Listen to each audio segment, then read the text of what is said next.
to think I've jilted him at the altar. She paused in the doorway to look back at her bedroom one last time, and she had to swallow hard to stop the lump in her throat and blink back tears. All her clothes had been transferred to Jacob's home the day before, and this was the last time she would ever see this small room where she had known such contentment. With a little sigh, she followed her aunt down the stairs and went out to the carriage that Jacob had sent for her. It looked very grand, although Aunt Gertie was clearly unimpressed. "I still can't believe you're not even going to have a proper wedding breakfast," she remarked as she clambered in behind her and settled against the leather swabs. Madeline squeezed her hand. "I've explained that Jacob and I didn't think it would be fitting so soon after Father." Her voice faltered, but then pulling herself together with a great effort, she went on.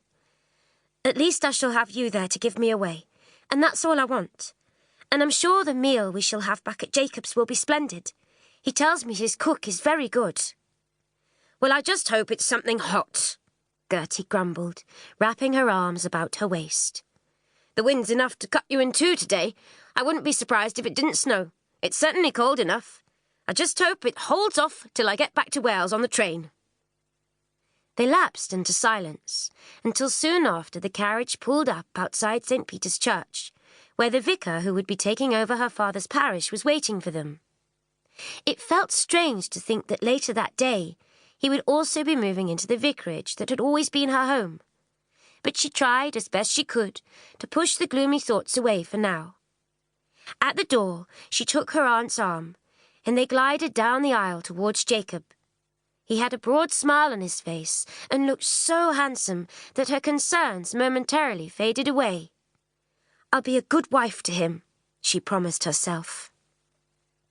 The service was over in the blink of an eye, and before she knew it, they were back outside. It was not the wedding that Madeline had dreamed of as a little girl. There was no one waiting to shower them with rose petals and rice, but she was trembling with a mixture of nervousness and excitement all the same. She was now Mrs. Kettle, the wife of a well-respected judge. "I trust you will have time to return to my home for a meal before you have to catch your train."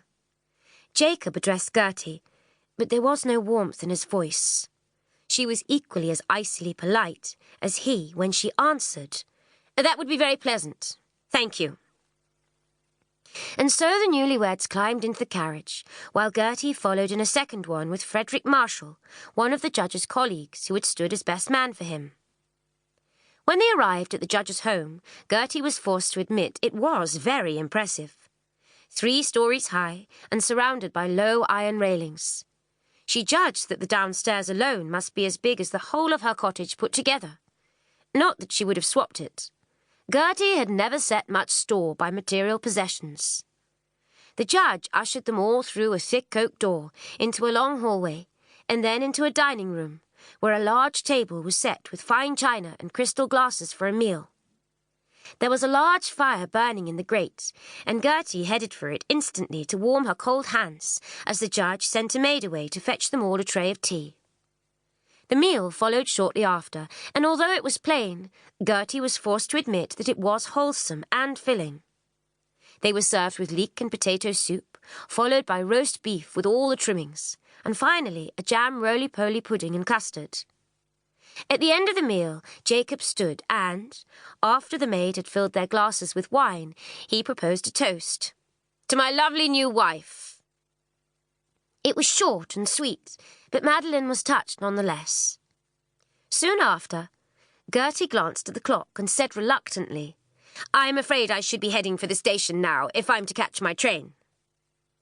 "I shall have the carriage sent round for you immediately," Jacob responded. And when he bustled away, Gertie took Madeline's hands in her own. She still couldn't take to her niece's new husband. There was just something about him that she didn't like. Perhaps it was the way his smile never seemed to quite reach his eyes. "Now, you know where I am if you need me." Gertie, never one to show much affection, found that she was choked, especially when Madeline's eyes filled with tears. "I know, but I shall be fine, really." They exchanged a brief hug, and shortly after Gertie took her leave along with Fred.